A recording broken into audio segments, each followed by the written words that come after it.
Yeah, I think the nuance there for founders, like from an investor's point of view, from risk, if you're coming to me seeking capital and you already have run a mini experiment and you have a early signs of a repeatable, reliable and efficient process to reach your customers, I want to put money into that. But if you're coming to me saying I need the capital to then go and find the repeatable, reliable and efficient way to reach them, there's so much risk and there's so much uncertainty there.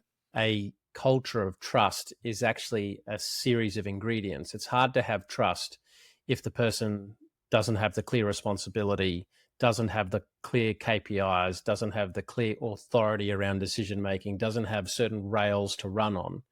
And so there's this transitionary point where founders have to go, okay, well, I want to have trust, but trust comes from a series of ingredients, and I'm going to get those ingredients in place.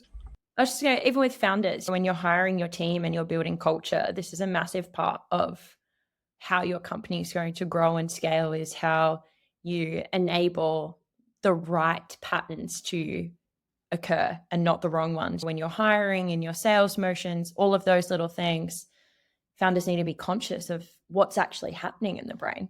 As part of the cathartic process and the healing, and different ecosystems actually have these as practices where, like in Boulder, there was a startup wake that would be held. So after a startup passed and was unsuccessful, they would actually hold a wake and talk about it and what that startup meant to them and all of that. And it was a process for everyone, like the investors as well, the staff, different stakeholders, customers. Good morning. Morning. Morning all. Morning, guys. How are we? Good. Beautiful day in Adelaide. Awesome weather. We're going to be there next week So exciting. for Southside. I was looking at the calendar last night, my big novelty calendar in the living room, and I was like, no, there's a problem here because it says March is next week. Surely that can't be the case. Oh, it's insane. And you're a year older tomorrow, Don. Another year older. If only it was another year wiser. Yeah. I did one of the companies I'm invested in, Jake from Venue Now, he called. He says, I'm 9 minutes into this episode and I thought I'd just call to check in because you just seem to have a lot going on at the moment. And they're just the bits that you share on the podcast. It is transparent, VC. Yeah, that's it. Yeah. You can only imagine the stuff that doesn't make the cut. Well, but Ash, you're not going to be there. I know. One time you come to Adelaide, Don, and I'm not here. No, I will be in India. Where will I be? I will be in Delhi and Agra, seeing the Taj Mahal while you're here. So good. Yeah, so excited. And I've been practicing my dance every night, so hopefully I don't completely embarrass myself at the wedding. So even if I practice a dance, I still completely embarrass myself. So Yeah, second that. it's part of the practice. It's just being comfortable with embarrassing myself. Well, they put me at the back, so we'll see. Well, my wedding dance was modeled off American Pie, the wedding movie. Haven't seen that. That does not surprise me, Don. Did Libby have a choice in this? She actually went for it because whilst the movie's obviously a dumpster fire, the song, what is it, Van Morrison? Oh God, it's a good song, but the steps that Jim does in the movie, I thought they were basic enough for me to replicate. So that's the way we went. Well, that's hilarious. Well, we'll see you next week, Jackie boy. Yeah, looking forward to it. Be good. Are we catching up with Anna and Louis? We definitely get in time. It has to happen. Yeah, We've got to come to the new kingdom. Yeah, it's fully not done yet, but yeah, I can definitely show you guys around. We can get dinner near my neck of the woods. Yeah, that'd be awesome. Yeah, let's do it. And this week is a little quieter, probably for you and Mara and Aaron, given the ag mission wrapped up. Yeah, so wrapped up Friday. Had some amazing feedback from all the delegates. And it was really interesting to see like all these companies, how they look at the Australian market. We spend so much time focusing on Aussie companies going the other way. But in the ag space, the opportunity is just phenomenal for these companies. And so every single one of the 10 companies are looking to be back in market and scaling here within the next 6 to 12 months. So mission went really well, good crew of people, and a lot of fun to deliver. And shout out to the Mandalay team. So this one we co-delivered with Mandalay Ventures. So it was nice to be working with those guys. Yeah, no, it was good. You guys did an excellent job. And I think you also then, did you do a pitching thing with some South Korean children that reminded you of? That's right, I forgot about that. Yeah, that was this week. So a friend of mine runs a business school at Griffith Uni, and they're running this program for 14-year-olds from South Korea. And she dragged me in to speak to the group. And I started out just trying to get a read of where they're all at. And it was very quiet. And I thought, oh, okay. So I'm like dumbing down my normally not that great talk anyway. And then when they got up to pitch, they were just phenomenal, like better than most adult founder pitches of that kind of stage company, a very early pre-revenue. But I remember starting to ask some questions. Oh, what are you grappling with? And they're like, oh, we're grappling with the pricing dynamics of the Australian market. Should we just do a straight Forex convert? I'm thinking my kids cannot use these words in a sentence and do not understand these concepts. And they're the same age. So it was a reflection, I think, on our educational system as well. But just like phenomenally well done, and pitching in a second language, like not their native language. So full credit to them. They absolutely nailed it. Like, bloody impressive. Yeah, no, I'll have to edit this out. I'm trying to find something that's not going to be accused of being racist or fucking stereotypical. Those Asians, they work so hard. Like I consider my kids fairly bright. They get good marks in their reports, like pretty much me as straight A's, but just the concepts and understanding of concepts and articulation of concepts was just on another level. It'd be interesting to know if they were from an international baccalaureate school though, Aaron. I always found that anyone I interacted with at my uni that went to an IB, man, they were head and shoulders above. All right. I've written that down for options for my children. I think a couple of them will have a shot. One not. Why don't we get into some boring stuff first? It's boring, but I think it's exciting for our industry because it could have affected so many different parts if the government had gone and changed the wholesale investor test, but they haven't. Yeah, this is a great outcome, mostly for the certainty and confidence the market can now have just to move forward. But yes, good to see that after consulting the industry and they reference having listened to the overwhelming feedback from the sector, they're not changing the wholesale investor requirements and criteria, which is in line with the UK. UK went through a similar process of questioning. I think from memory, the UK actually did implement something and then ended up winding it back within months after.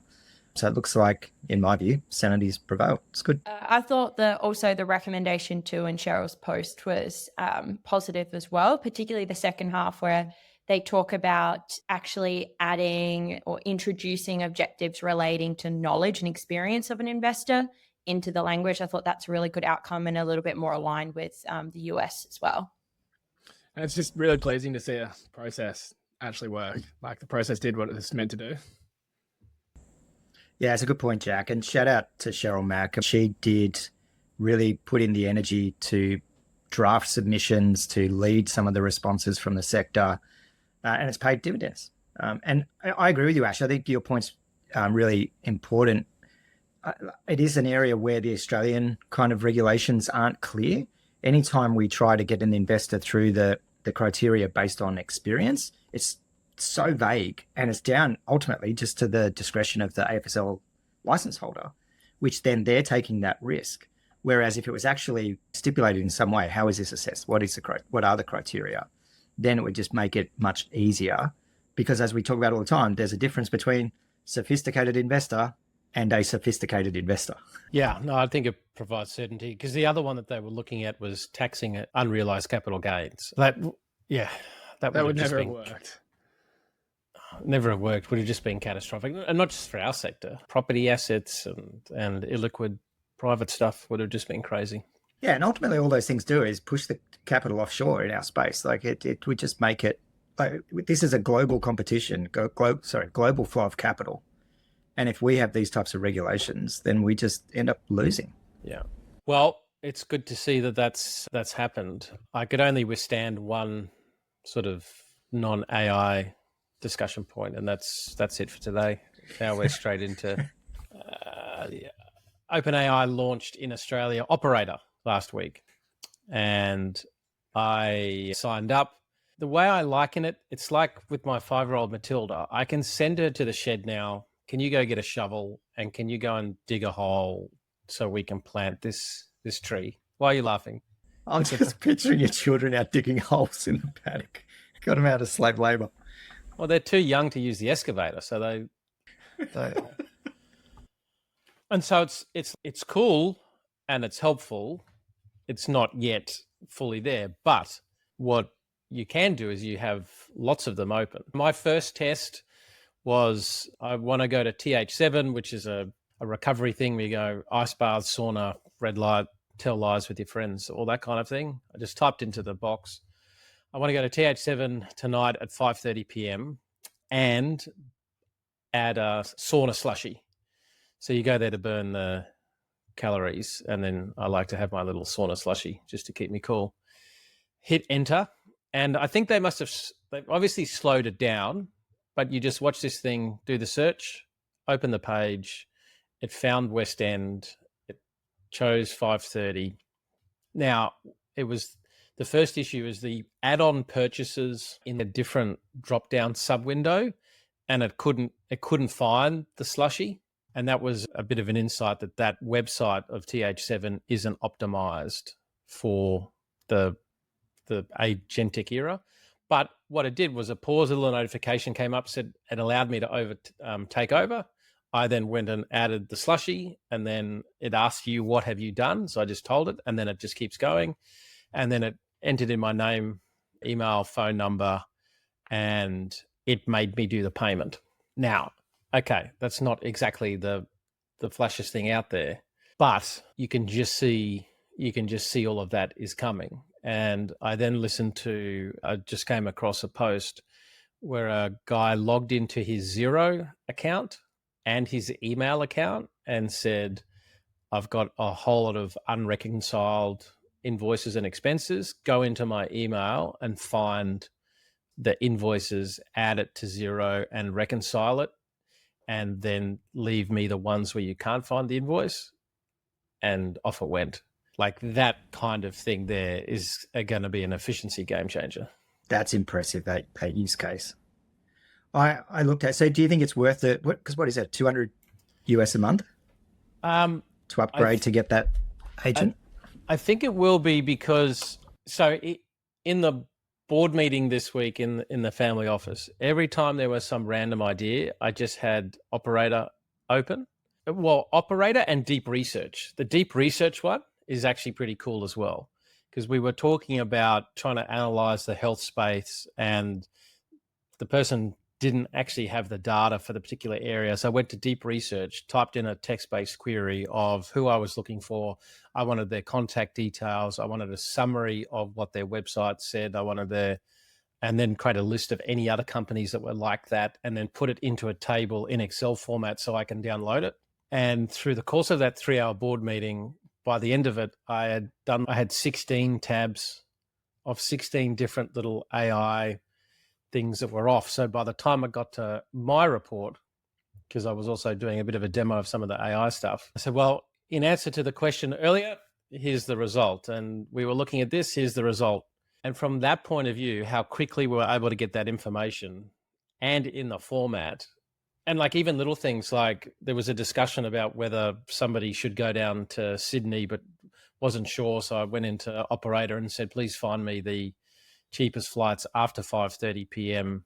and match it to the accommodation. And it came back with bang, bang, bang, bang. So I think it's going to be worth it. And I don't think it's going to be $200. I think it's going to end up being cheaper. Yeah.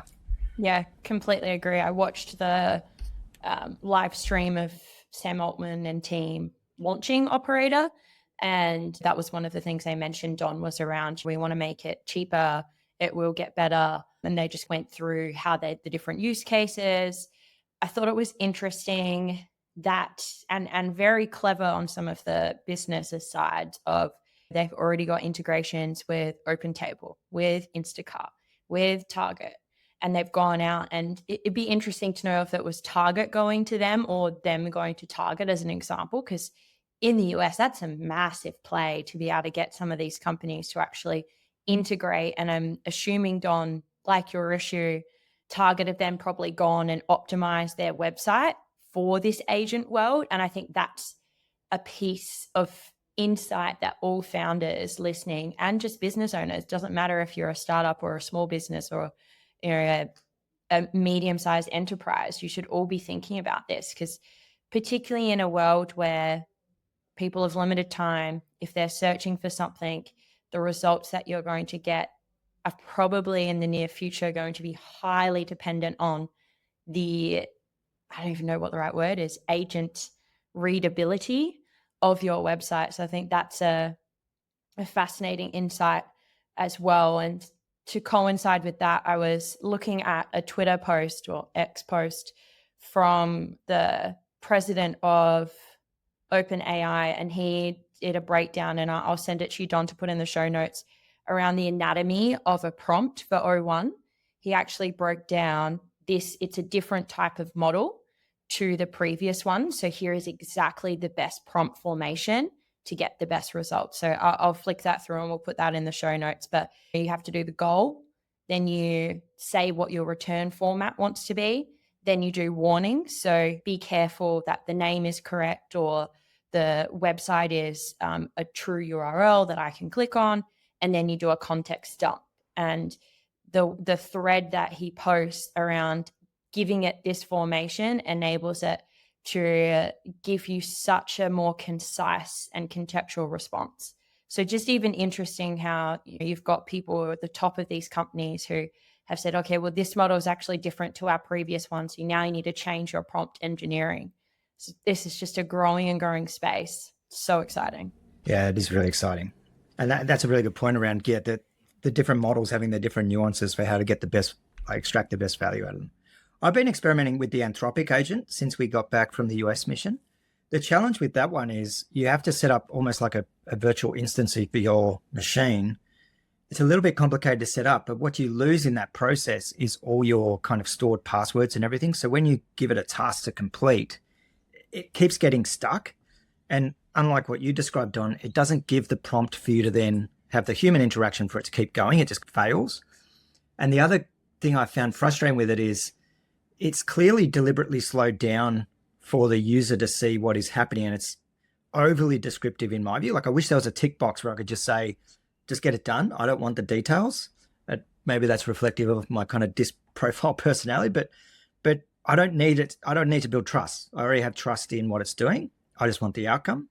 If there was a setting, and then the third element for me where I've struggled with it is it doesn't remember my previous questions and inputs. So I find myself having to give it context again each time. Like to your point just then, Ash, I have to restate context, whereas I just wish it knew based on my past comments, but past information, this is Aaron, therefore I can extrapolate into this task.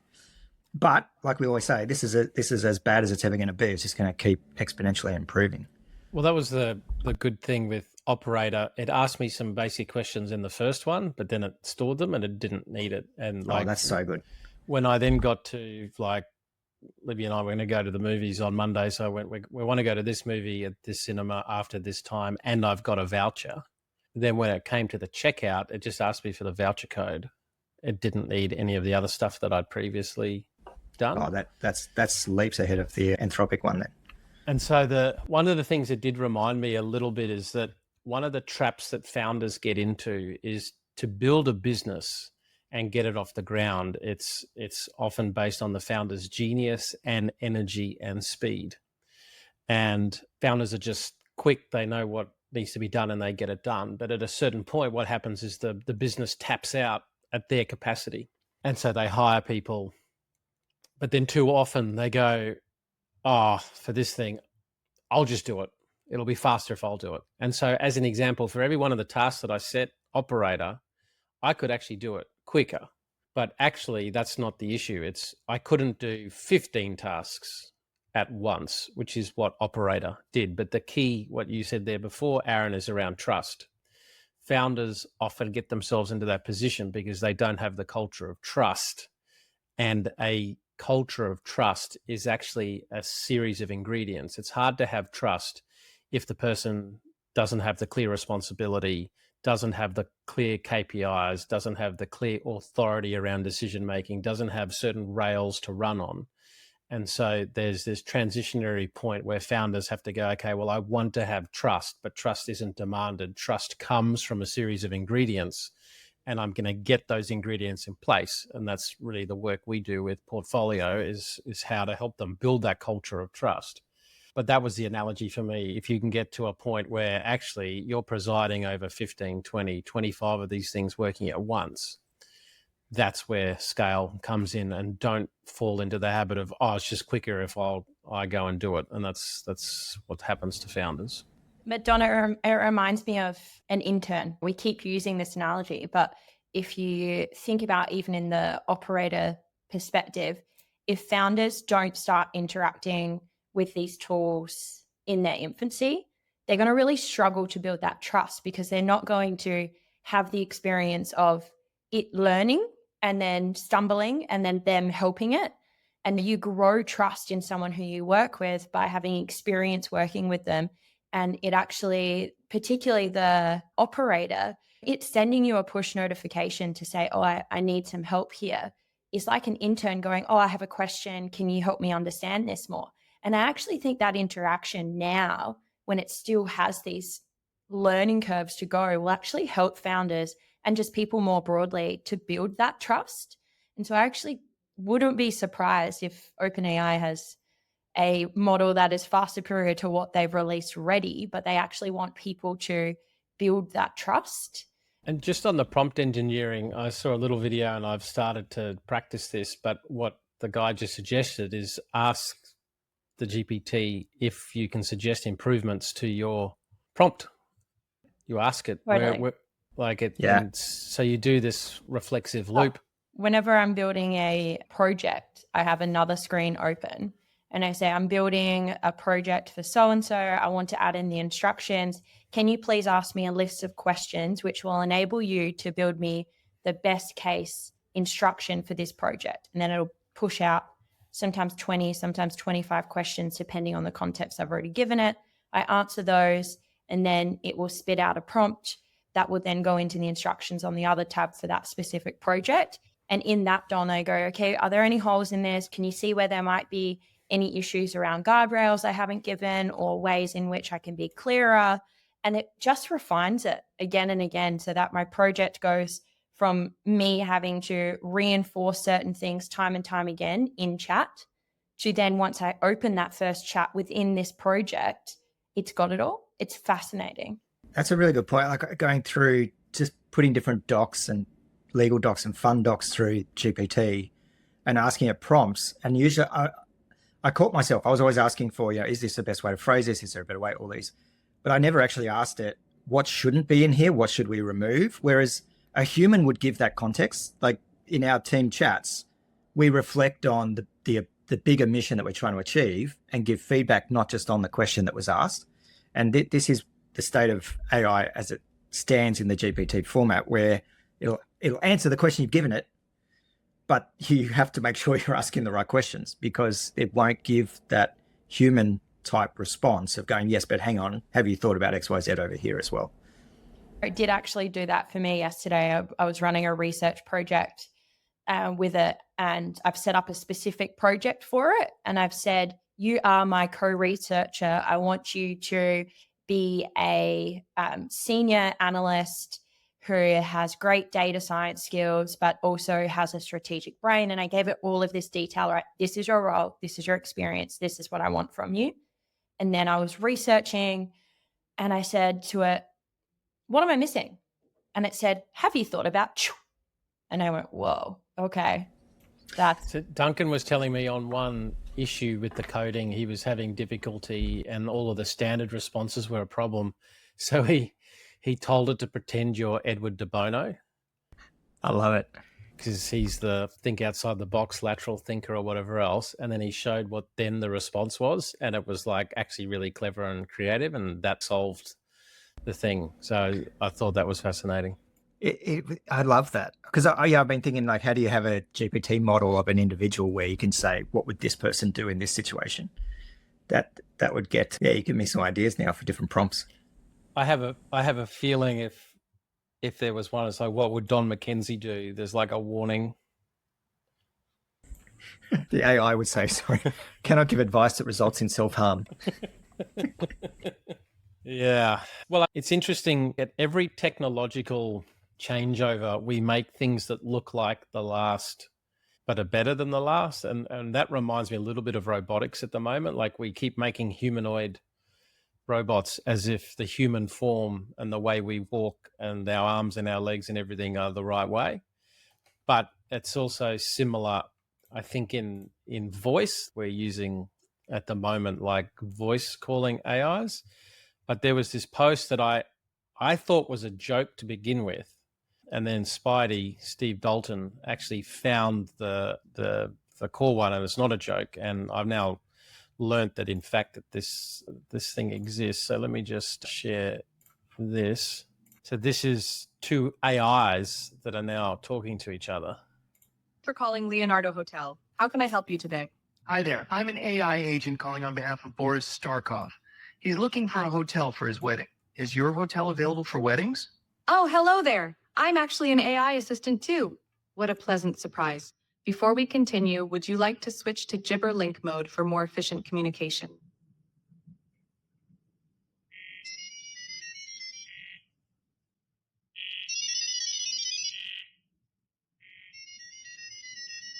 So the editing tool is probably going to make that sound a bit shit. So we'll just try and explain it. What Gibberlink mode, it effectively enters. It's just making...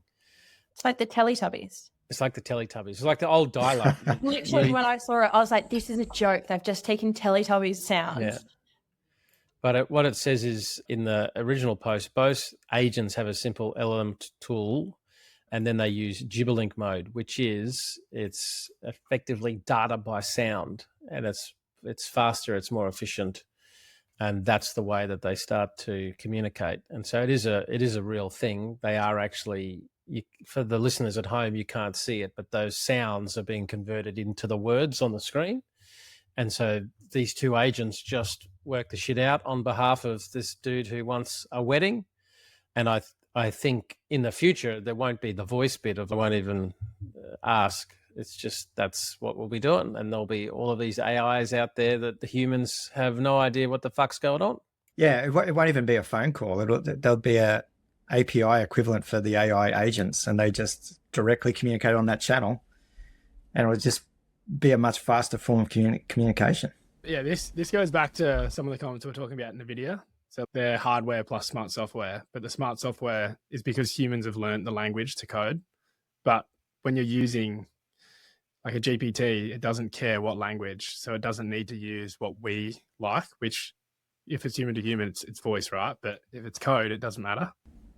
Exactly. All those inefficient layers, programming languages that go through compilers to be converted into computer binary, they'll just be done away with. And it's the same here. Spoken language is so freaking slow compared to thought. And then you multiply that by the computational power of a computer, which will just communicate so much faster. It won't even be in sounds, I don't think. It'll just be straight calls, but as in API calls. Yeah. And I'll just reorder this a bit. For companies that still need calls and humans, the AI agents, certainly in receptionists, are getting a lot better. There was a post by Kate Fabian. Do you know Kate? She's up in Cairns. Yeah, no, Kate, really well. Awesome human. Yeah. Kate has been providing people with services to help implement this stuff. And that's why with founders in the world that we're in at the moment, if they're not implementing this stuff, it's either negligence or incompetence, because people like Kate and others can help you spool this shit up really quick. But Kate did an AI receptionist, which to me, the latency was a lot less than others, and especially for like repetitive booking. Hi, this is Car Glass and Tinting Mariba. How can I help you? I just wanted to book in for window tinting, if possible. Sure, I can help you with that. First, could I have your name, please? Jane Smith, Thank you, Jane. Could you please provide me with your phone number? 0404 123 456. Got it, Jane. What day would you like to have the window tinting service completed? On Thursday, if possible. Great. What time would you prefer for the booking on Thursday? 7:30 a.m., please. Just a quick note, our bookings start from 9 a.m. Would you like to choose a time between 9 a.m. and 4 p.m. instead? Yeah, 9 o'clock's good, thank you. Perfect. Now, could you please tell me the make and model of your vehicle? It's a Toyota Camry 2020. Thank you, Jane. To summarize, I have your contact number as 0404-123-456, requesting a booking for window tinting on Thursday at 9 a.m. for a Toyota Camry 2020. Is everything correct? Yes, thank you. I've created the booking request. A service agent will call you back shortly to confirm the booking and answer any questions you may have. Is there anything else I can help you with? I'd rather just speak to someone now, if possible, please. I've just got a few more questions. I understand. Let me connect you with the manager who can assist you further. One moment, please. So the very cool thing about that is that the agent has captured all the information and transcribes it into a nice little summary. In this instance, it gets sent through to a ServiceMate inbox where the user can convert that into a job ready to be scheduled. The agent can also complete bookings, send confirmations, and even provide instant quotes if you're the type of business that has standardized services. What's cool is that it learns your business inside and out, working just like a real team member. This means you get consistent professional customer support 24/7, never missing another opportunity. So it's a basic use case.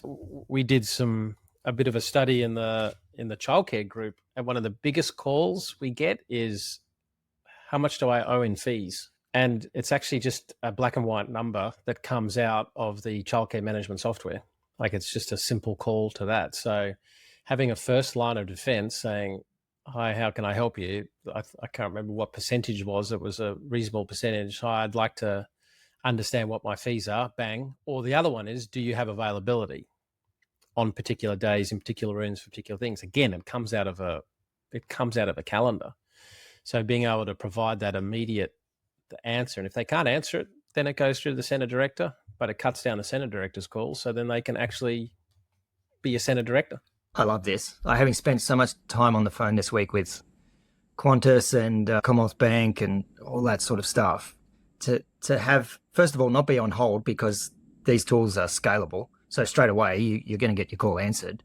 But then not to be passed around by all the different staff who don't have the authorization or don't have access to that part of the system. Like, just bring this stuff on.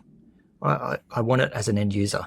When I track my calls, the highest percentage is generally, hi, Don, it's Jack. Just following up on the portfolio update. So I was thinking about this, but why can't we have a tool like this that actually gets the portfolio updates off people, or for pitch calls, like for incoming pitches, rather than filling out a form, we have an agent that just asks them the questions. No, so I wear my AI recorder in session. It does the transcript. It then has a filter of what should be shared and what is confidential, like a priest. It then goes into the database, into the template, off to Jack to check. I don't. Have you used it yet? Have you used Interface? So the challenge was, Jack, I was running late to get to Toowoomba, which was the first one I was going to use it at. And I forgot to pack this, and I couldn't find my glasses. So I ended up having to take a pair of Libby's, like full-blown feminine. I'm not saying it was full Dame Edna, but it wasn't far off. But I thought I would only need them in the car while driving up because I've got very sensitive eyes, as you know. The problem is the lunchtime activity, like the team building activity, is lawn bowls. So it's a long answer, Jack. I forgot. And this is the problem, Ash, right? Like you then say, I've got multiple lines ready, but take it offline. Take it offline. Circle back to that. Hi, Don. This is Ash's agent. She would like to provide you some feedback. Would you be willing to receive? Press 1. I don't think I'd give you the willingness option, but Yeah. Are you ready? Yeah. Set the intensity of the feedback. Yeah. No, but again, whether it's people like Kate or others, like these tools exist now. And from an investment perspective, when we're trying to help our portfolio, but when we're looking at other companies from an investment perspective and they haven't looked at basic implementation of stuff operationally, it is a cross against the criteria, because if you're not dealing with basic stuff now, clearly you haven't found either the culture or the climate or the resources or the ability to balance things to try and get that operational improvement. Some founders will listen to that and say, well, that's bullshit and you're being a prick. But I don't know. I just don't think you have time to be slow in implementing this stuff because competitors will steamroll you. I got nothing to add. I think that is also a good time just to remind, last week we talked about the 5V SaaS Summit, and the panel has now been finalized, and it's really going to be focused towards when you're a company that's already doing things in a certain way, how do you go and implement these tools? What's some of the change management challenges? What are some of the case studies that have worked, and what are some of the ways people fail?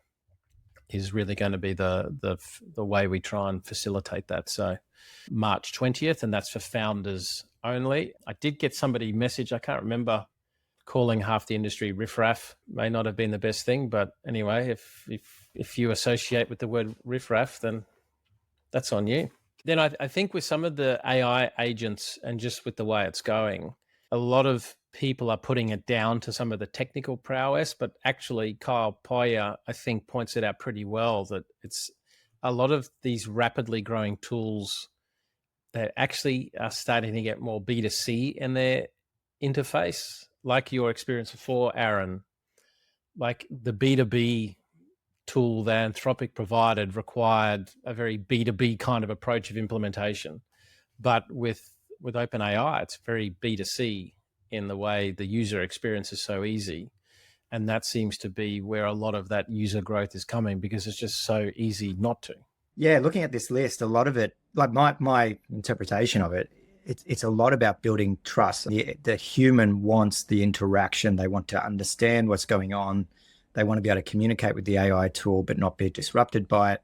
I do think this phase is temporal. Like I think this phase will pass as the AI becomes more capable and as we trust it more.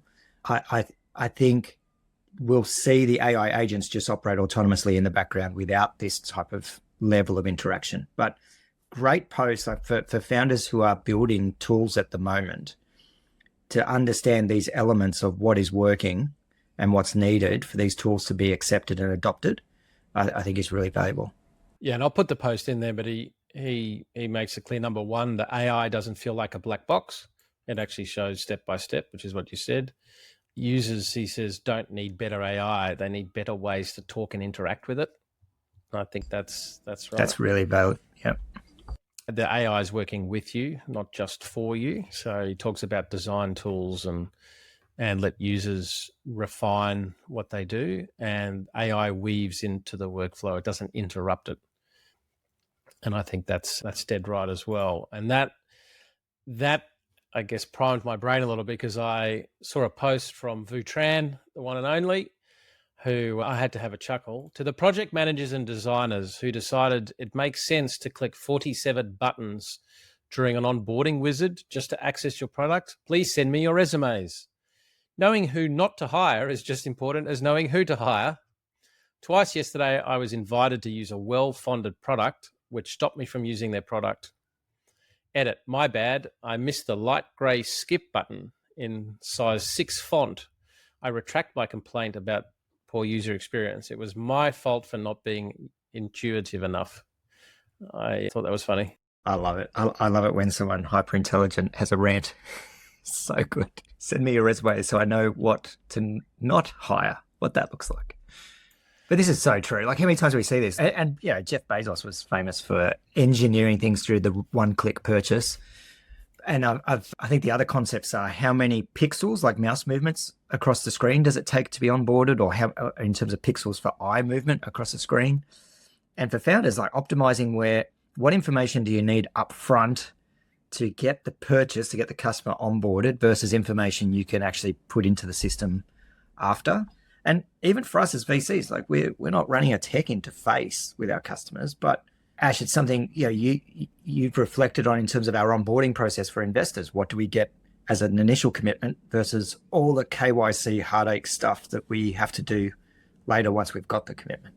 Yeah, I loved Boost Post. I think it's something I hate. If I want to use your tool, let me use your tool, and I'll find the help center if I need the help center. Like, where if you are designing your product in a way where you think I'm going to need a tutorial up front, then I feel like that's a reflection of your bad UI experience, is the way I think about it. And I've tried to do that for our data room, open to feedback when listeners, if they do see it, love to improve it as we go along as well. Yeah, I think the takeaway for founders is reduce friction wherever you can. And it doesn't just apply to products. As Aaron was saying, you can apply this to a sales pipeline, reduce the friction for the steps to close a deal. Pretty much any area, like when you think about it, reducing the friction works and you're better off. Yeah, even down to pricing. Like I think of one of the podcasts with Adrian DeMarco where he talked about removing the implementation fee for their SaaS product. And they actually took that risk on. So they would do the implementation for free, but charge a higher recurring in the SaaS. But again, it was all about reducing friction from the purchasing decision. And so I think for founders, apply that lens, point spot on, Jack, not just in terms of your GUI, like your interface, but in terms of your processes, in terms of your pricing model, in terms of every aspect of the sales funnel. Yeah.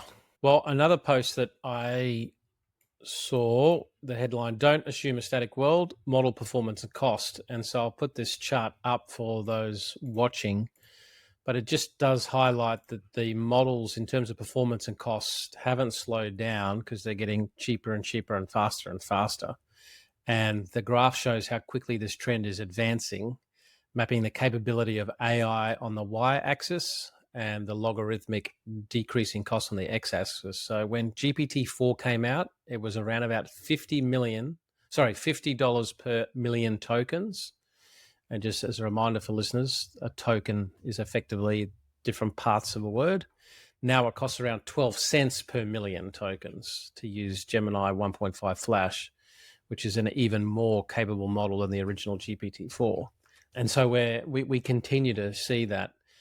And why I think that's just a good reminder to track, and we've said it many times, is that you've got to assume that the models are going to get better. But I think what's sometimes lacking is people realizing it's not just about models getting better, it's about technology as a whole. And I was having a conversation yesterday with a computer vision engineer, and what the company does is has some really cool tech that goes onto farms and does some things. And they were just saying, there's such complexity on the farm. People say, can't AI do that? And I explained to them it can't for all these reasons. I said, but isn't that a data problem? And if you had a series of drones in different areas and you send the drone out, and before you started on farm, it went through and 3D mapped literally everything, including where the taps are, the pipes are, whatever else, and then that data was fed into it, then it is something that an integrated set of hardware and different AIs could do. And they acknowledge, yeah, that's the case. So the reference point for me is that you are going to be on the right side of history if you're excited by the hardware and AI software advancing. If you are excited that one day it's going to automate all of this stuff, you're on the right side of history. If you're going, it'll never be able to do that, I think you're going to be on the wrong side of history. And I think founders having that conversation with their dev teams often, because dev teams are very, very clever people, but they often get very into the weeds of what they're doing and how they're doing it. And sometimes just making sure that they've come up and had a bigger view of, no, just forecast this out. Imagine we have the hardware, we have the sensors, we have everything out in the open, which I think this is the way the world is going. Then we will have the data. And if we have the data, then everything else is solved. John, this goes back to the SaaS 3.0 thesis that we've talked about multiple times on the podcast, and it's a strong consensus in our last few investments, right? Where it's the combination of SaaS and hardware that we're really looking into and how that is integrating in these different verticals. So I think you're spot on, and I'm just more and more excited by this to see where founders and dev teams are able to take the challenge head on and realize how they can only further take market share by being on the right side of history. Yeah, anytime a founder speaks to their moat, their competitive moat or advantage being a tech capability gap, I immediately devalue that concept. Like that has a shelf life. And for me, this is a reminder of the importance, like to your point, Don, of lifting the engineers and the entire dev team, lifting their line of sight, the importance of things like the US mission and what we took away from that. Because you have to really understand exponential growth in this tech and how quick things are moving, you have to go and see it and experience it. And the problem for most founders and engineers is we're so in our bubble. And it is important you step outside of that just to get that punch in the face of, no, tech is moving fast. These things are becoming highly commoditized across every element. And so if you're relying on, a disparity in tech capability as your moat or your advantage, that's not going to last. It might get you to the next durable competitive advantage, but it's short-lived. But I think sequencing with the big picture in mind is important, because in this particular case, they were having a chat. They're talking about, well, computer vision done really well is going to solve a lot of issues, but where computer vision is at the moment. So I said, okay, well, let's say that it's going to take a few years, and I made the number up, $10 million to solve, or tomorrow for hundreds of thousands, you go in and just invest in a drone fleet that goes and does all the scans proactively, gets 95% of it right. The machine doesn't have the computer vision smarts now, but you're delivering the outcome to the customer faster, cheaper, and then you get customer growth in that manner, and then you reinvest those cash flows in parallel into the computer vision side. To me, that is probably dealing with a bit more risk adjustment, because if you go all in saying, oh, I want to solve for this whole thing in the device, in location with computer vision, and it's going to take X number of years and all that money, life may have moved off in a different direction and you're not delivering high value to the customer today. And so that's why founders still need to preside across a lot of these product roadmap decisions, because engineers can sometimes choose really hard projects to solve because they're really cool, but commercially, is this the right time to be doing it? Yeah, and it reminds me of the conversation we had with Joel when we're in the US around, if there is a tough tech problem that you're trying to solve, actually kick that can down the road, because likely the advances in technology will solve itself within 12 to 18 months. But I think your point about sequencing, Don, I think of this with Waymo. So at the moment, they have to manually drive through streets and do all the mapping and capturing all the data, so then the autonomous vehicle can drive safely. But at some point in the future, that technology will be embedded on the vehicle itself and it'll self-learn. But for now, they're capturing the customer, they're capturing traction, they're gaining all the other intelligence and insights in the market. If they can ultimately own some sort of defensibility around distribution, great. It is a sequenced approach that's needed. And that, like, even with the Operator and OpenAI and all these things, that's why I do think VCs are going to be nursing unbelievable losses there, because a commodity product subject to competition, the marginal profit always goes to zero. And when I'm looking at all of this tech and the outcomes of it, and so many people going after it. Okay, OpenAI is at $200. The next one's going to come out at 190, and then 180, and there's always going to be a calculation that if we just drop the price, we'll get more users. And as we see with the airline industry, the value just accrues to the end user. And on these large models, unless you've got some hardcore proprietary data somewhere, I can just see it's going to be a bloodbath in the future. we don't only invest in B2B tech companies, we also run missions over to the US and the UK, as well as offsite, which we open up to the broader ecosystem. That's founders, that's investors. Our missions are about taking founders and investors into the UK and US markets so that, one, they can understand what it takes to scale into those markets and set up shop in those markets, but also to see over the horizon into the latest tech, how capital's being allocated so that they can come back home and transform and scale their business.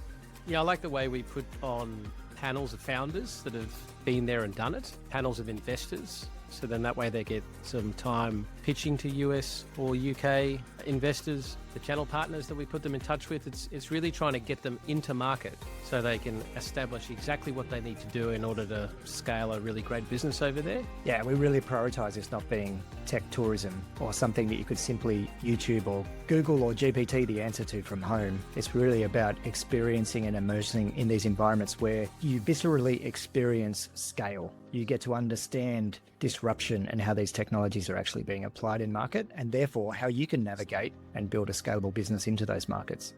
If this is something of interest, shoot us a DM. And enough of that, back to the podcast.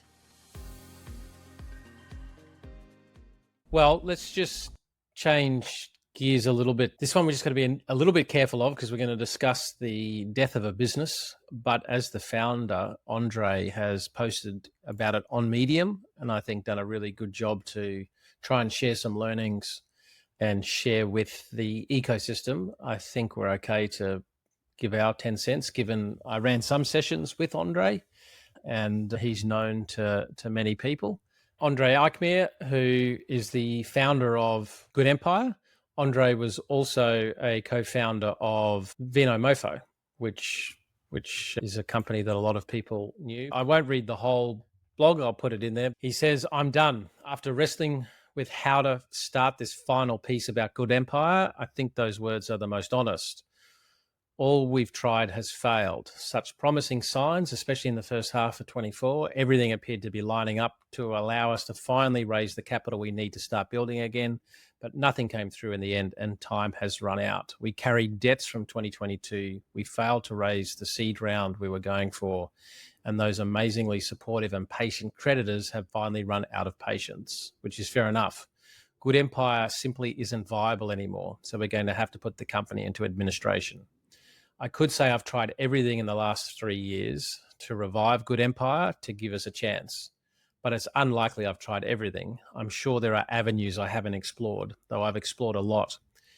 I've kept going for the vision, for the impact for myself, and the money and time that I've put into the business, for all of the people who've invested in Good Empire, for the people and the suppliers we still owed, and for every company and individual who has been part of this big, hard journey. I've kept going for longer than I probably should have for my health, my family, and the opportunity cost. But here we are. We really wanted this to work. But I've run out of energy. I've lost the love. Now, I'll put the post in there, and he acknowledges some of you reading this will be angry, will feel cheated, will have judgment, and that's probably fair. But he says that that's okay. I've made many mistakes, more mistakes clearly than wins. So firstly, just acknowledging having been there myself and having to call an administrator and the emotion that comes with, and it is not an easy thing to do and accept that actually you failed and you have effectively not being able to deliver. That is a very difficult position. Very difficult. And yeah, similarly, having had to put something in liquidation and not wanting to share that with the world and almost feeling like I wanted to be in hiding. Shout out to Andre on a great post. He's someone with a big heart and he definitely leads with love, and Andre sending you all the love. And it's full transparency. Andre did pitch to us for investment early in Tribe's journey, and we didn't invest. So we are one of the investors that didn't invest that he refers to.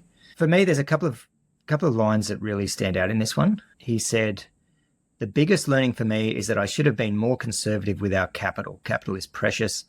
I assumed we'd be able to raise more." But also in the context of this other line, I think these things go together. Lots of people still thought it was a good idea, just no one was willing to write a check for it. And I think there's so many lessons in here for founders where they're working on something in the world should be like this, but it just isn't. And the the commercials just don't stack up for it.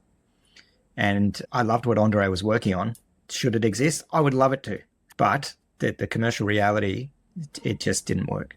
Yeah, and early on, and keep in mind, this was, I think, when they did the big crowdfunding raise, there was that, I remember running a session for them, and there was a lot of people on that call.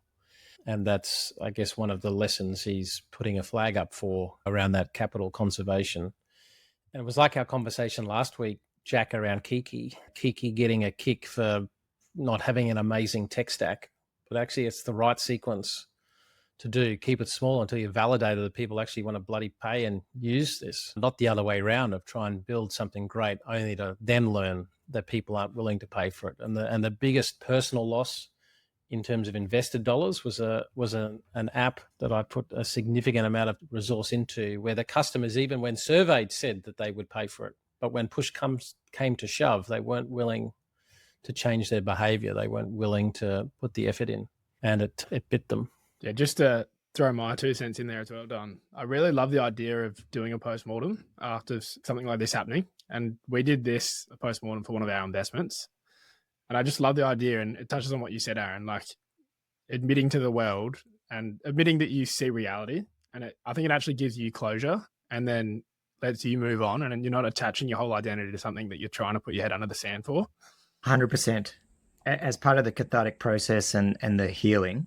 And different ecosystems actually have these as practices where, like in Boulder, there was a startup wake that would be held. So after a startup passed and was unsuccessful, they would actually hold a wake and talk about it and what that startup meant to them and all of that. And it was a process for everyone, like the investors as well, the staff, different stakeholders, customers.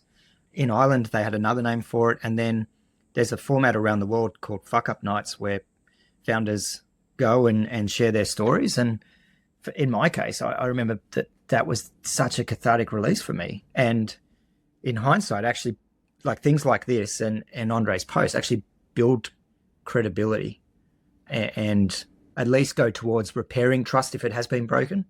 So you're spot on, Jack, like the value of doing something like this, even though you don't want to. Yeah. And I, again, wanting to be respectful, but I'm just going to give my own view on it, because Andre says that his biggest learning is he should have been more conservative with capital. My perception of this, capital would not have fixed it. All the money in the world would have not fixed the problem, because actually the problem wasn't, or at least the way they were attacking it, wasn't a big enough problem that people wanted to deal with. And the line there, just no one was willing to write a check for it. You could raise $1 billion and that ain't going to change shit. And then he says, I should have focused all my efforts on finding a tech co-founder. Having run a few sessions and we dealt with Andre a little bit, tech would have not solved this problem either. The unhappiest people in the ecosystem I know are the people that are providing an indirect outcome product. And the thing with Good Empire was, maybe the website's not up anymore, but I think the beginning of the website had always, it's time to change the fucking world. Let me just do a search here quickly. Yeah, I can't remember that from the original, at least when we were talking to them. Here we go, Good Empire. It's time to save the fucking world. We're building a global impact platform to power the on-chain future of giving and impact and help us all to level up for the planet. Here's how to get involved. The challenge is that what they were trying to do is get revenue from my recollection, was HR departments, corporates, use this platform for your staff impact and giving. And by them doing that, you're going to improve internal culture, internal performance, and it's going to lead to some good things outside. It's quite indirect. It's quite complex. You're touching a lot of different things, and you end up engaging with people that are really passionate, but often that just doesn't lead to the kinds of volume of customers that you need. On the website, it says a gamified platform for individuals and organizations to engage in impact across the 17 global goals. Then they put blockchain infrastructure where every action can be and donation can be tracked through its impact, where the good you do for people and the planet is visible. One platform for all of your impact. And so the challenge there from a messaging point of view is, well, what is this thing? The number of people that wake up, especially in the corporate land, that say, you know what, today's goal is I've got to change the fucking world. That's a fairly small percentage. And then the number of people that are going, I need to drive impact and giving through the organization.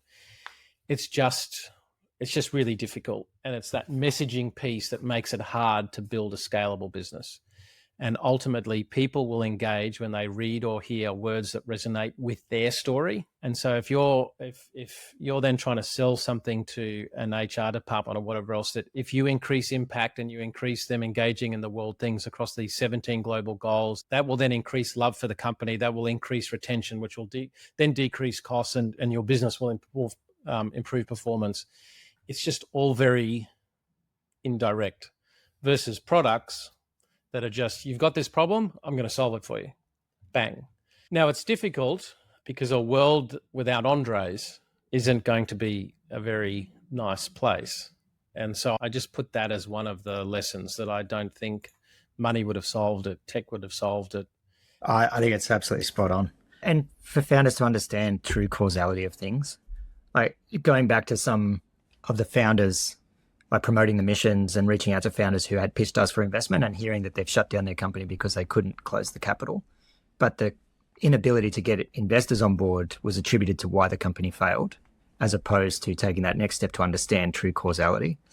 And I'm reminded of the air crash investigation shows where an otherwise functioning plane runs out of fuel. Well, that's actually not the cause of the accident. You need to trace back. Why did it run out of fuel? Well, not enough fuel was put in, but why that? And you go back, and for a founder to actually have that practice of post-mortem is one thing, but doing a pre-mortem, and it's something we've adopted, is how could we fail? What are all the ways we could fail? And what I love about it's based in Charlie Munger's inversion concept. If we were to think ahead of all the ways that we could fail and screw this up, what will go wrong? And actually looking at those things proactively. And so much of the work Don does around PIPs and all these sort of things is identifying problems early, working out which ones are normal for this stage of the life cycle and which ones are catastrophic if left unaddressed, and then becoming very good at problem solving early so that these things don't manifest into something that is not solvable. So yeah, really important for founders to understand.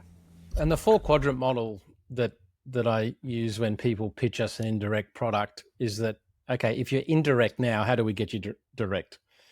And the 4-quadrant is effectively up the top, direct outcome. That's really clear that you don't have to explain to anyone. There's no complex sales messaging. Or are you indirect? Like it's an indirect thing. And then on the other axis is can do nothing or can't do nothing. And so the best products are the ones that we seek to invest in. It's a very direct outcome that doesn't need a lot of sales to understand it. And the customer can't do nothing. So as an example, like in food regulation tech, if you don't have the right sensing and temperatures and whatever else, you will get fined, right? You cannot, and you might kill someone, right? You can't do nothing about it. Whereas the bottom left are people that are trying to often help humanity or like coaching, like support services. The biggest competitor is the client doing nothing. Like they just, they can shrug their shoulders. Apathy is the biggest competitor.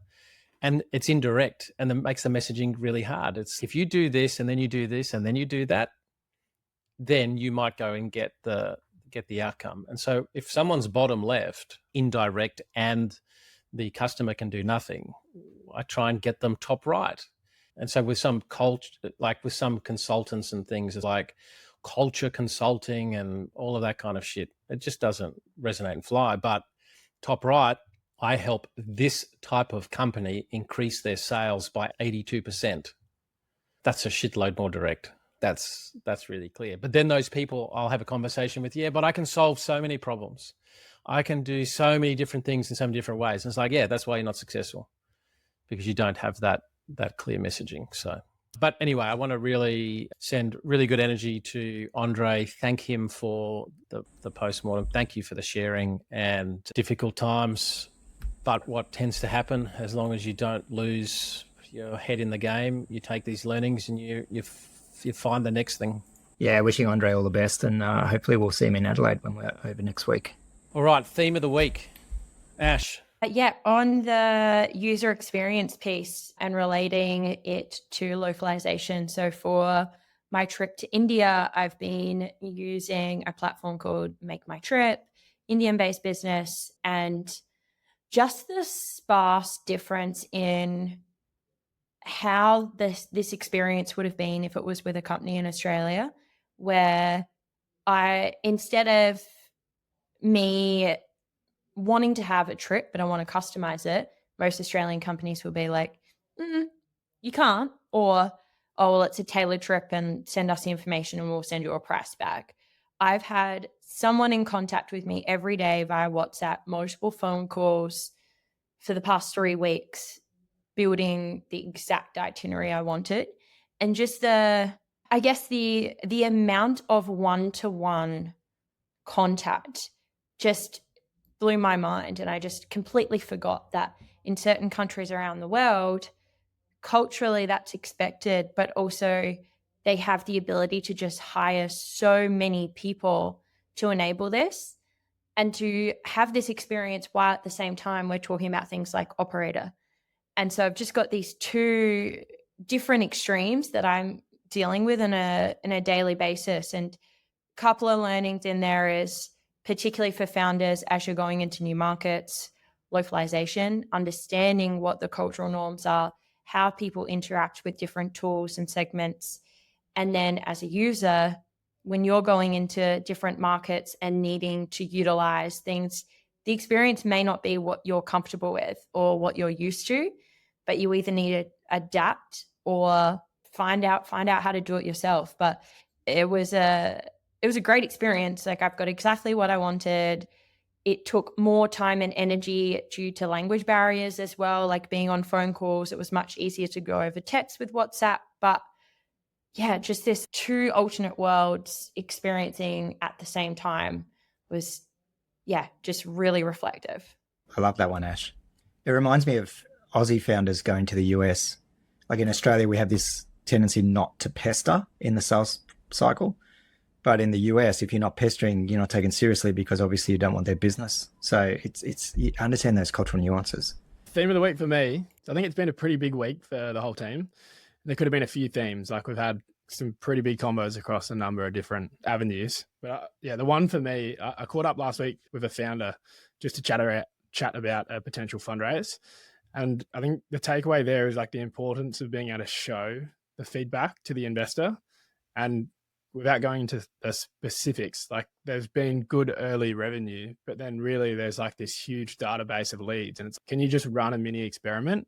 Because if you can show me a sales pipeline when you're using 1% of a massive database, and then that can be repeatable, that's really powerful.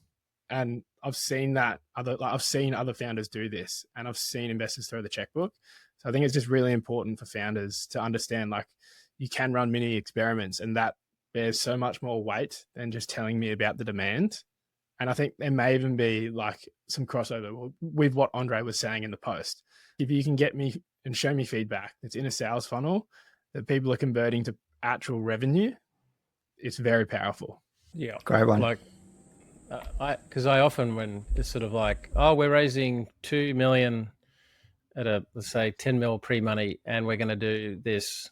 If you raised 300 and went and did a small part of that and demonstrated that thesis is true, you could then go and raise 5 million at 30. I think people actually demonstrating with action rather than words has become a little bit underrated in a world of easy capital, but I think it's getting better. Yeah, I think the nuance there for founders, like from an investor's point of view, from risk, if you're coming to me seeking capital and you already have run a mini experiment and you have early signs of a repeatable, reliable and efficient process to reach your customers, I want to put money into that. But if you're coming to me saying I need the capital to then go and find the repeatable, reliable and efficient way to reach them, there's so much risk and there's so much uncertainty there. Yep. Spot on. Which then means you need to be talking to investors that intimately understand the problem that you're solving and the channels you're going after, and they can then get comfortable that what you're going to do actually makes sense. If you're coming to people where we don't have that deep expertise, then you end up in that, there's the whole complaint, VCs don't give us the feedback. Well, actually, the feedback is we just don't believe that you've got everything you need yet to make it happen. So go and run some bloody experiments to prove you've at least got some area of knowledge in it. Yeah, and just I'd add to that, Don, the other category of investor there is the one that has really high conviction in you as the founder, like maybe some track record or has confidence in your ability to execute and jump that gap. But Jack, you're right. It's been a big, I feel like big couple of weeks and heaps of things we could talk about. And for me, it's keen to share one that we have to be a bit delicate about, but just bad actors in an ecosystem. Like startup ecosystems are inherently very connected, like few degrees of separation, but no more so true than in small markets like Australia. And if there is a bad actor, they get called out and that information gets shared pretty quickly. And so just that reminder that reputation matters a lot, especially in this game and especially on the investor side of the table. And it is hard sometimes to get the honest feedback of others and know what the market is saying about you. So I think use every opportunity to go and seek feedback as well. And the unheard, unexpressed feedback is really important. That's probably all I can say on that one. But that's my theme of this week is just, dealing with and navigating bad actors in ecosystems. Yep, that's a good one. Definitely hope nothing bad happens to them. So when I came to do the show notes, somebody had put some in there, which is fine. But then under mine, the word listening under my theme of the week was there. And has somebody I did not put that there. GPT, the necklator. Was that operator? It wasn't copied from last week. I didn't talk about listening last week, did I? So I don't know. I thought we were about to have some kind of feedback intervention session. No, and then direct. I've got this link here, but I don't know how this is or isn't relevant. To give, my fucks have run dry. I've tried to go fuck shopping, but there's no fucks left to buy. I've no more fucks to give, the more fucks I've tried to get. I'm over my fuck budget, and I'm now in fucking debt. So anyway, I've got so many questions. I don't know. But I guess I'll just take a lot of portfolio support stuff is that the theme has been, yes, we run a reasonably, regimented is not the right word, but it's rails to run on at this phase of the life cycle. And that there is some tried and tested process that works. In parallel to that process, every now and then you must have a very organic, no content, no telling people what to do, no theory, no whatever else. It's just that organic time where you come to connect. And yesterday with a portfolio, we were having a chat about something just around a table at a pub and whatever else. And at the end of it, I said, look, one of my hopes for the work that we're doing is that you get the brain space to behave more like what we've just done now, which is a low pressure conversation, talking about different things, than the pace that you operate in day to day. Because after a while, that becomes unhealthy.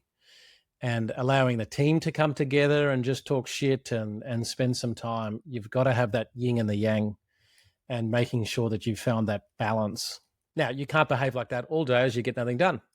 And if there isn't some stress in the system, and I was even listening to a podcast the other day, someone asked him, how do you get your anxiety to zero? And he's like, you don't.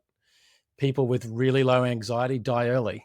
There's a healthy level in there somewhere, but you can't be at peak all of the time. And so just making sure that you've found that across the portfolio this week has been quite a theme for me.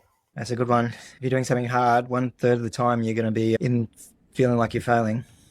And when one portfolio company actually gave me a name badge with their brand and my name on it, I didn't fully shed a tear, but it was a good moment. It's nice. It's nice that some of these strong conversations that I've had in the past have built trust rather than going the other way. All right. I'm mindful of time. I had put it in the chart section. There was a parody of a YC company that had built an operating system for sweatshops. I'm going to skip that. Hey, Don, I might just have to dip if the IKEA truck rocks up. He said he was going to be here at 1:15. Oh, have you and Anna put together IKEA before? Or is this the first time? No, You've waited. Testing moment.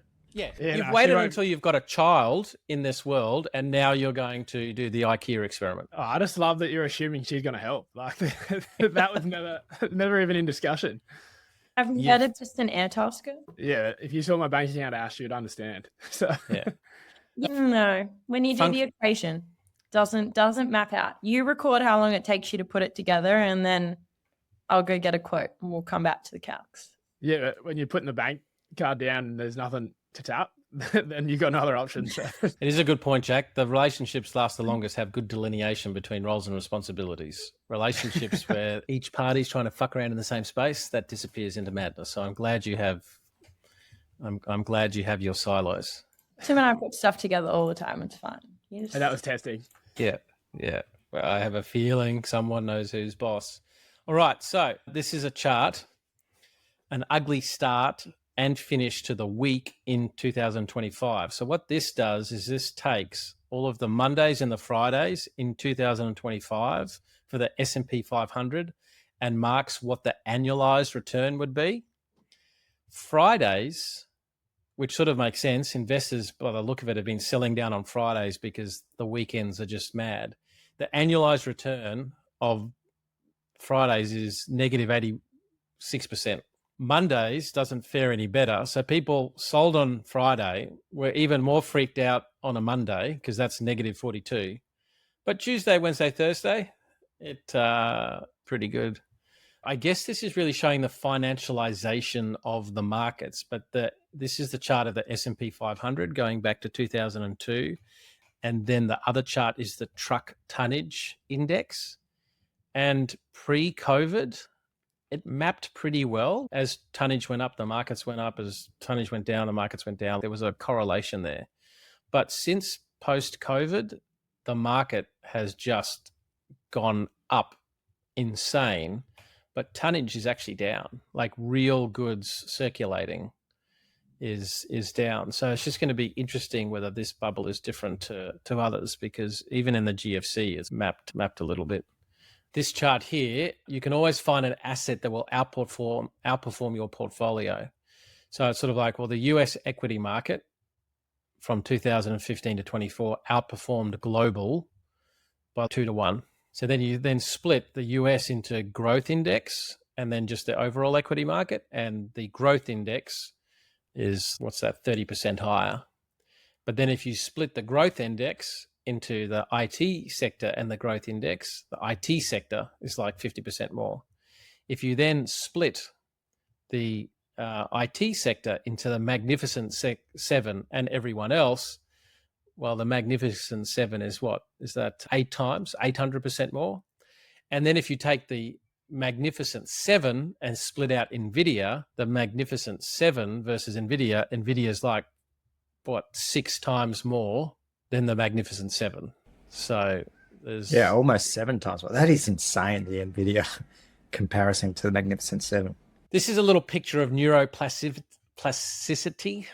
This is the patterns of behavior are repeated until they become automatic. And it's just the brain, and it's trying to visualize. But then neuroplasticity is really patterns of behavior that are interrupting that, and the neuroplasticity around that, which I must admit why I think I've become intolerant of victim mentality, both in myself and others, because all it's doing is reinforcing those pathways and then creates dopamine out of being the victim and getting other people's validation for being the victim. And it's not good for you or anybody. And if you're unable or unwilling to interrupt those pathways to create new pathways to get yourself out of that, then you effectively, Don, I actually like this one.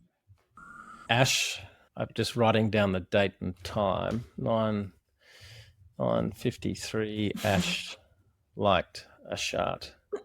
Thank you, Ash. It's a good one. Yeah, and it's something even with the kids, right? It's how do you make sure that they're spiraling up and not spiraling down, and trying to teach them thought and the power of it, because that's of my generation. We weren't taught any of that. It's also... You go, Aaron. No, you go, Ash. I was just going to, even with founders, when you're hiring your team and you're building culture, this is a massive part of how your company is going to grow and scale is how you enable the right patterns to occur and not the wrong ones. When you're hiring, in your sales motions, all of those little things, founders need to be conscious of what's actually happening in the brain. And the top line there says, every thought, feeling, or action that we engage in triggers thousands of neurons that join together to form a neural network. A great book on this is Hardwiring Happiness, like talking about creating those neural pathways. But it's a conversation we're having with the kids around how does being the victim or playing the victim serve you right now, and making them aware of that choice of how they're looking at things and why, and how it's connected to a dopamine. So they feel good as a result of it, but helping them try and identify that so then they can stop that pattern of behavior. But it's fascinating. You become aware of it. The more you go down this path, you become aware of it in people's conversations, the things that they talk about and how they're positioning themselves, and they're playing into the victim because they get a benefit from it. They get a dopamine hit from it. They get a certain response from others. It's one of those, it's hard to be aware of, but once you're aware of it, and it takes a lot of freaking work. Yeah, you can't unsee it. Yeah. You know how Elon is emailing all the federal workers to say, what did you accomplish today? I saw this funny one. This is Tesla's share price after the market update had fallen 8%. And it said, Dear Elon, please reply with 5 bullet points on what you accomplished for the shareholders of Tesla. Oh, that is so good. There's some very funny ones doing the rounds. This one is less a sharp, but it's more, I've been feeling quite run down and moody recently, so I Googled my symptoms to see what I have. It's kids. I have kids. That resonated a bit. And I think this is the last one, but this is one of those art memes. Just remember, the only thing standing between you and your dreams is your appearance, lack of talent, and general personality. Is this you playing with this game? No, I think that's it. We're going to end on a high. That was the high. That was the dopamine he needed. Acceptance is the first circle of the Ikigai. All right, what are we looking forward to? India, and seeing one of my best friends get married. Really excited. I haven't seen her for almost 3 years now. We've been cross-continenting, and every time one of us is in the other's continent, the other's on the other side of the world. So yeah, really excited to see her and get married, and a bunch of other NYU friends as well will be there. So it'll be great. Oh, that's awesome. I've always tried not to be incontinent, but what about you, Aaron? I'm looking forward to dinner tomorrow night with you and Libby. That'll be awesome. I was saying to someone that we have never had dinner together with our partners, and that's an embarrassment. Yeah, actually. Have we? Yeah. I hadn't thought of that. Isn't that an embarrassment? Yeah, that's bad. Yeah. Now, I think the reason why is that when Tribe started, I had one child, and then through the whole thing ended up with 3 of them, and it's just never quite worked out. Well, we often, like we've had lunches and dinners with Maren there, or like we come to your place, but just the 4 of us. We haven't actually done that, have we? And then do you think Tim will ever come up this way, Ash, and then we can bring where Anna and Jack comes up for work, so we'll try to time a trip where he goes up for a wine show. I'll just come. I've just got mainly because I have so many questions for him. I can only imagine. I am not letting you sit next to him or be alone with him, mildly frightened. No, I'm looking forward to that. And I'm looking forward to South Start next week. Yeah, it's going to be awesome. Oh, great. Can't wait. All right, good. Well, Ash, have very safe travels. And we look forward to seeing you when you're back. Yeah. Thanks, guys. Enjoy Adelaide. And Jack's already left to go and do his IKEA. Make sure you go to some good restaurants while you're here. I'll send you a list. Please do. Jack knows nothing. He always calls me for them. Yeah, no, I can. I think we'll end up at. I think I know where we'll end up. East End Tellers. Yeah. Well, we're there on the first night. I literally get off the plane and pretty much go straight there. So. Yeah. You'll text me. Is there anywhere else? Absolutely not. I don't even know why I bothered asking. So I know what Ash is going to say. All right, guys. Good. All right. Bye, guys. Right. Hey, mate. See you, team.